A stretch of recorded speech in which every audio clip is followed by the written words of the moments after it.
and it was a horrendous night. It was a night I'll obviously never forget because it changed the complete trajectory of my life. So I was driving. I had a car full of patients, relatives, and my work partner, and he turned his lights off and hit us at 100 kilometres an hour head on.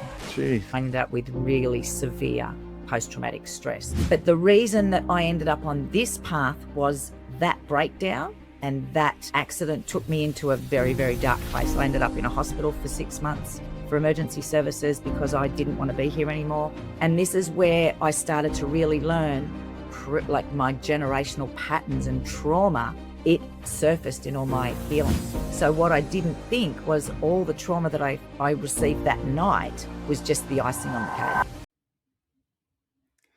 G'day, Dr. Tony here with an episode of Realms of Power. Today I've got Tash Rogers. Welcome to the show, Tash. Thank you, Tony. It was a pleasure to be here. Yeah, so Realms of Power has been running for a while now, and I know you've just started your own podcast with the coaching and stuff you've been doing. So I'll introduce you in just a sec. And our vision in Realms of Power has always been to help turn people's power on through their nervous system. As a chiropractor for 26 years and as a life coach for 20 years now, we just ran an amazing retreat the other day, and I know you sort of saw some of the people that had done that and the testimonials. So anything we can do to help turn people's power on from whatever perspective, I think is great, because whether you're listening to this in the future or whatever it might be something that Tash shares with you today to help you light up your nerve system and stand in your power is a very big win. So I really appreciate, Tash, you coming on the show. So for our audience, would you like to just introduce yourself of what it is you're doing now? And we'll go back into your backstory in a little bit. Well, my name's Tash Rogers, and I have a podcast called Unshackled, and it is about breaking generational patterns. And I also run online programs and I do one-on-one coaching. And I've been doing it now for 5 years. The podcast has only just been up for 12 weeks. And so far it's been extremely successful. It's gone into 9 countries and it has 1,200 downloads and streams to date. So I know that it's impacting people, which is my whole intent of the podcast. Yeah, well done. It's so amazing to be able to share your message, and different people obviously going to resonate with different things. And there's a lot of people doing podcasting these days, and it's hard to sometimes even get your message out there. So sharing something that you're passionate about, whether it's impacting one person or hundreds or thousands or, a generation. So I love generational work. So can you describe for our listeners a little more about what that actually is?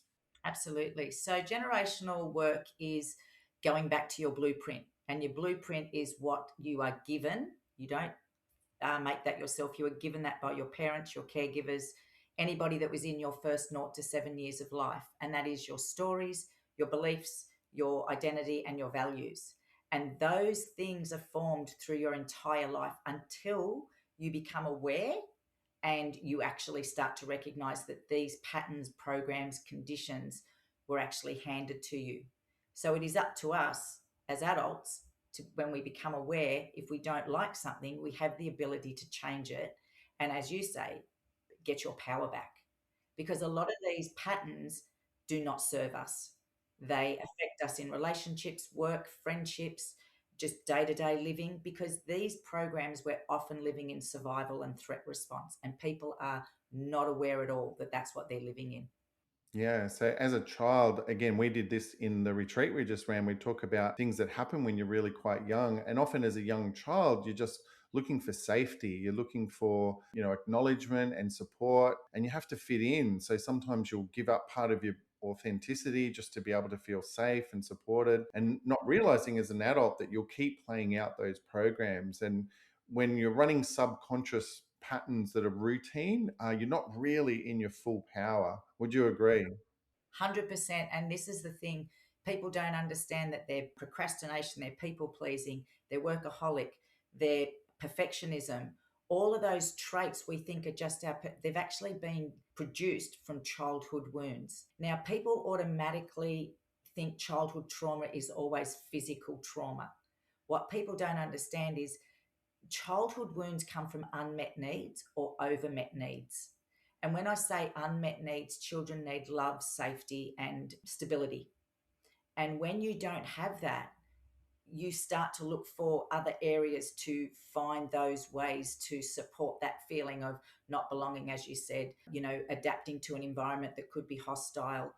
And what happens is your nervous system becomes so familiar and so set on what it grew up in, it continues to like look for the same type of relationships, situations, because it's familiar, and it's what's one of our what I cover in our program is the core needs.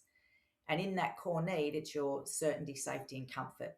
So whatever you feel is certainty, safety, and comfort, even if it's dysfunction, you will continue to look for that until you actually learn that that is dysfunction, and you heal those wounds, whatever the wound may be: rejection, abandonment, low self worth. Gosh, the list goes on. But it always comes back to a particular wound. It's never just that happened. You have to track back to the core wound, which got to where they are today. Yeah, so in my speak, we look at shining a light on what that might be and finding the origin of that story. And sometimes that's either self reflection or with a coach like yourself or coming to a retreat or something like I do. And as a chiro, I do see that and feel that still manifesting in the body, in the nervous system, because if I'm adjusting the same old sore low back, some people are going, oh, is it my posture? Is it this? And often it's actually something stored in the body physically. So, Absolutely. Tash, for you, like, how did you sort of find, you've been doing this now for a number of years, but you would have had a story to get to this place yourself. So, would you mind sharing with the listeners, I guess, some of your life journey of how you've got to even here and why you're so passionate now about helping people that might have been on a similar journey? I have no masks anymore, Tony. I spent years taking masks off, so I have no problem sharing with your audience and community. So, my background is I was a paramedic for 30 years. And 9 years ago, I had an incident at work where a mental health patient tried to kill me on duty. And it was a horrendous night. It was a night I'll obviously never forget because it changed the complete trajectory of my life. So I was driving. I had a car full of patients, relatives, and my work partner. And he turned his lights off and hit us at 100 kilometres an hour head on. 1 minute I'm driving, and then the next minute, I honestly believe it was a near death because everything went white. And there was a time where I don't know anything that happened. And I guess this is where, and depends on what your beliefs are, but I believe the universe stepped in and was like, it's not your time. And I ended up trapped. We ended up missing a tree and hit a gutter. I trapped for an hour and a half, broke multiple bones, had multiple surgeries. But that's not what got me. It was the mental health that got me. I ended up with really severe post traumatic stress. But the reason that I ended up on this path was that breakdown, and that accident took me into a very, very dark place. I ended up in a hospital for 6 months for emergency services because I didn't want to be here anymore. And this is where I started to really learn like my generational patterns and trauma. It surfaced in all my healing. So what I didn't think was all the trauma that I received that night was just the icing on the cake.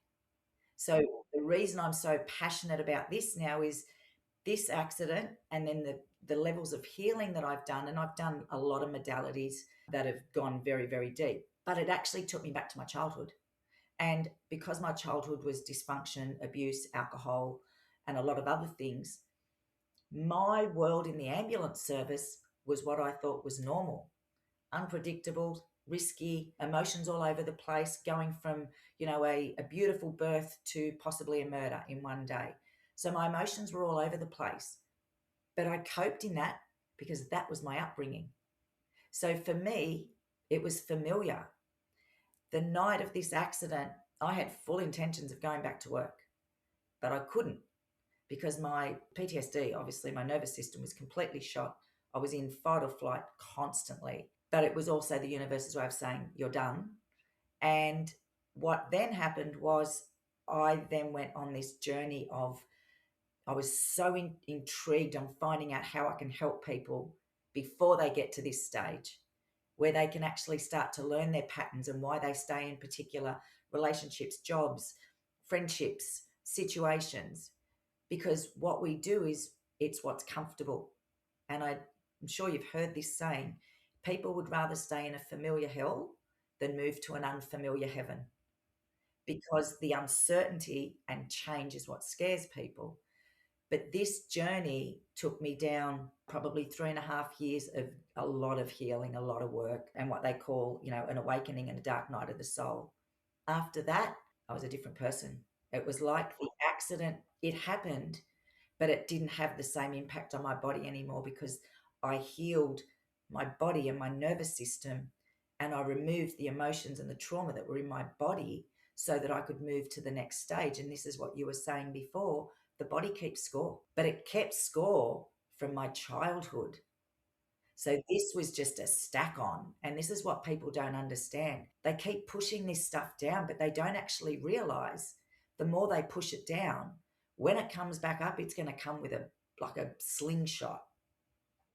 Because as you see at your work, the body aches, the back aches, the shoulders, the knees, all those things, that's all stored emotion and trauma. So for me, the accident was the best thing that ever happened. It put me on a path where I am now serving people in a different way.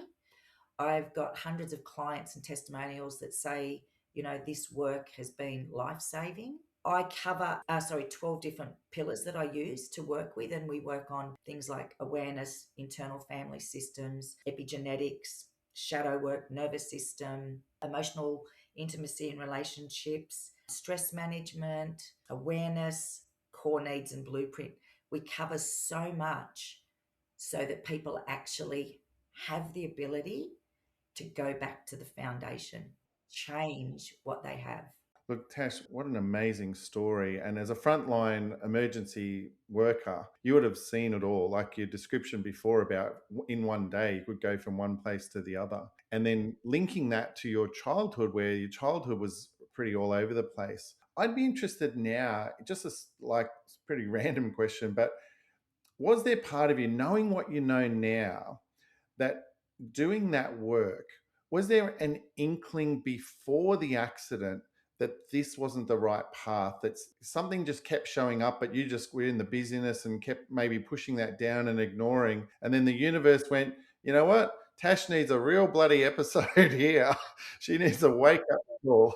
2015, I was assaulted very badly in the back of the ambulance, like very badly.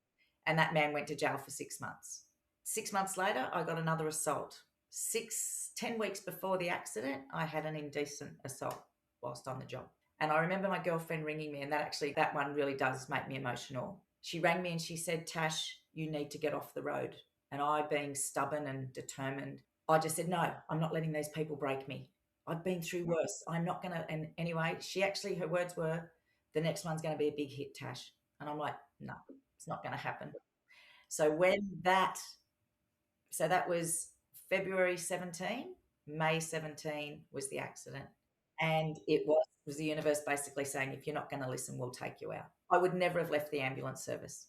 Yeah, and that's that determination within you. But I guess I'm raising that, and I didn't know that. I just sort of felt into that. But I'm raising that because there's so many people out there that are getting messages that they are supposed to go on a different path, and they're just not intuitively open and listening. And when we're talking about turning your power on, that trust in the intuition that something's not right, whether it's in a work path, whether it's in a relationship, whether it's in any one of the realms you've just mentioned in all of the work you do. You said now, and I'm sure not at the time, but now you're like, wow, it was one of the best kick up the bums I had to change my direction, because you're now feeling like the work you're doing is the work you're really supposed to be doing. And, that's just a beautiful message for everyone that might listen to this. Are you really, you might be busy and chopping down a path in the forest, but are you in the right forest? Are you heading in the right direction? Yeah. Absolutely. And the reason, Tony, people do not take that chance and that risk is because there's a thing called three brains and the motivation, and there's the reptilian, the mammalian, and then the intrinsic. And most people live in the reptilian and the mammalian because they go between the fight and flight, or the survival, and then the next one is the mammalian, where it's all emotion and the fear and the doubt and the people's opinions. And Dad did it, so I have to do it. They have this belief system.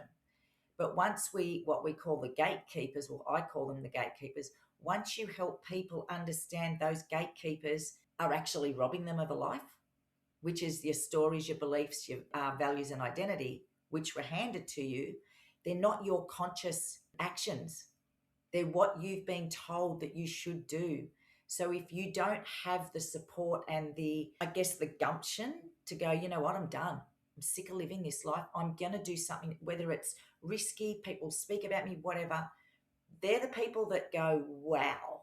But sadly, so many people fear change and that uncertainty. And, Peter Crone, who I absolutely love listening to, he says people that fear uncertainty basically are fearing something that doesn't exist, right? It's so true. And past pain causes future fear. So people will automatically go back to the stories, look for the evidence to support that story, and they'll go, oh, yeah, no, it's not going to work.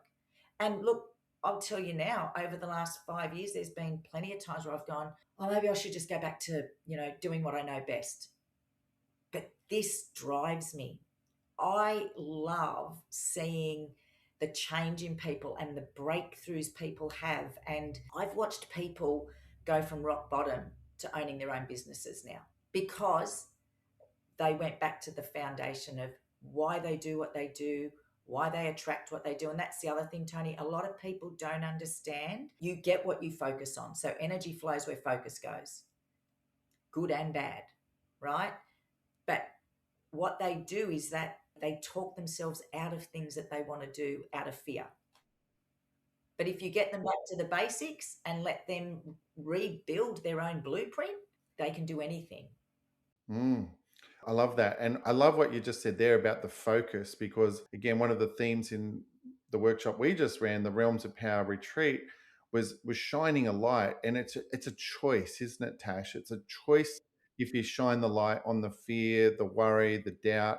And we are born into a system of control. Like there is a lot of control. There's a lot of things that are hard and we're not taught. I was chatting to a client just yesterday who was saying, oh, got to pay the mortgage over 30 years, work in the job, do the taxes. They said they don't teach you the stuff to break out of the system and really stand in your power. And what you're saying, Tash, is really that focus, or shining a light, is focus on what it is you're here to do and be authentic. And if you're excited and if you enjoy and in peace, that's just a way to live. And we don't have all the time in the world. We are still in a finite realm in this life. So how would you say you've been able to help? So let's say I know you do group work, you do one-on-one. Let's say someone's coming to you, Tash, and they're like, oh, I need to make a change in my life. They've got that little inkling. So before they've had their accident in the ambulance or whatever it might be, how would you sort of support them through a journey of, standing in their power? Literally, it's what you're doing. So firstly, I would work out, who are they? What are their values? What's their identity? Because this is the problem, right? And when people don't know who they are or what their values are, because people confuse values for honesty, integrity, and things like that. Values are your deal breakers. Values are what is the most important thing. So for me, it's growth, family, and health. And I do something each day to fill those cups, right? And they're things that you need to put on your calendar. I mean, this is where people go, oh, yeah, but I like someone that's honest. I'm like, that's great, but that's not a value. That's a standard, and that you would want that in a relationship. But when someone comes to me, the first thing I do is see, like, one, what's their awareness like? What are they open to hearing? Finding out their background, finding out their blueprint and their motivation. And that's what we call carrot and stick. And often people get stuck in those two places because they've been told for so long, don't do that, right? So somebody that says they're stuck, it's purely because they're not connected to self. So the first thing I do is help them with some of the processes that I do, like in a child work, is reconnect with self, so that we're actually working with the little person and the big person. And that is where people really start to, oh, wow, I've never been able to express how I feel towards this. So then we go down the path of internal family systems, like your parts work. What's stopping you? What part of you? Because people always think, oh, I'm scared. Okay, but there's only one part of you that's actually scared. What part of you is scared? So when you break it down, it just flows and you end up in a direction where you need to be. I don't actually have a guideline because everyone is different. I work on the person and the individual and what they're coming with rather than a textbook. And this is where a lot of people get upset because I'll say this and I'll say this till the day I'm no longer on earth. Talk therapy does not work alone. You have to release these things from your body. You have to understand your foundations and your blueprint. Talk therapy actually keeps your nervous system in the state that it was in because you're feeding that, you're giving that energy. And what people don't, when people start to stop doing that and start to recognize, wow, that's a story I've been telling myself for 20, 30, 40 years. Soon as they recognize that they're part of their suffering, that's when it changes. Mm. Well, look, you've covered two things that we keep reflecting back on in Realms of Power. The first being more authentic, doing more of what you love doing are the first two. Having ultimate freedom, I guess, is then the result, and never needing to work again is the fourth one. So the first one about being more authentic is really, most people don't know what their real identity is. When they've got their masks, they've got their roles, they're like, oh, I've got to be the pleaser here, I've got to fit in there. And that's those blueprint, in your speak, things that have happened from a child where they've had to do that to fit in, to feel safe, to feel loved, to feel heard. And who are they really? Like, people can't just say who they are so often. And being authentic is a very easy way of saying, most people have heard the word authentic or being real, but then when you really challenge into it, which is what you're doing in that opening session, what actually is that for them? And it's such a beautiful question because it leads into the second one, which is doing more of what you love doing. And you can only do that if you truly know your true values. I heard Martini talk about this before, about how do you find your true values? It's like, what do you spend your time on? What do you spend your money on? That's actually what you value, not honesty, integrity, all that stuff. It's like, what are you actually doing? And Yeah. do more of that and enjoy it along the way. Life is so much better when you're doing what you should be doing, not what everybody else wants you to do, right? And again, this comes down to the patterns, the programs, the conditioning. And you can't fix what you don't know. Yeah. Once you know, though, you can't go back. Love that. You just can't. Once you know this, you cannot go back. And even being around you and your workshops and, your stuff that you do at your work with networking and that, you see that you're the same. Like, this is a way of living. And the energy that you bring in and the people that you bring in are so aligned with that belief system, right? And this is where, when you start to do this work, unfortunately, people drop away because you become a different version and they don't know this version, and they grieve the old version and they go, you've changed. Well, yeah, a lot has changed me, but I actually like myself better now. I'm actually doing what I want to do. I'm not people pleasing. And Tony, I was with the 6 core needs. So your first core need is your certainty, safety, and comfort. Then you've got variety and change. Then you've got significance, love, and connection. The 2 bottom ones are growth and contribution, but the top 4, they're everyday decision. They're driven by those core needs, right? So for me, the reason I hit rock bottom and didn't want to be here anymore, and it's the best way I can explain why these core needs have such an impact. The ambulance service ticked every one of those needs because that's what I did for 30 years, right? When I couldn't do that anymore, where were those needs being met? Nowhere. And I didn't know how to love myself. I didn't know how to feel significant. I didn't know where to get love and connection because I grew up in such toxicity and dysfunction that chaos and drama was my life, right? So I didn't understand that those core needs needed to be, well, I needed to start filling them myself. And that's what I help people do, because everyone, until they do this work, their core needs are being met externally. So after years of doing that work, this is where I've come down into the growth and contribution. So I grew, and it's called, post-traumatic growth. Then it's actually called that, post-traumatic growth. Now I can do contribution and help people go down this path with the experience, the knowledge. I walk the walk. I love teaching it. I love showing people that it can be done, because I was told I'd never work again. And when this was over, I actually believed that. But it goes back to the nervous system. When it was all over, because a court case went for 5 years, even though it was an attempted murder, there was still a court case. And that was probably just as traumatic as the event itself, because it was an insurance company. And because they kept me in that motion of appointments, this, that, interrogation, they had me under surveillance, all these things, my nervous system stayed in the incident. As soon as I was out, no more appointments, I think it was about 2 or 3 months later, I was able to really allow the healing and to really relax into, this isn't me. I don't have to do this anymore. It was like a light switch. And then I just moved forward, and then I just did more and more healing and more research. And I did plant medicine. I did a whole heap of things to really get to the depth of the healing and the trauma.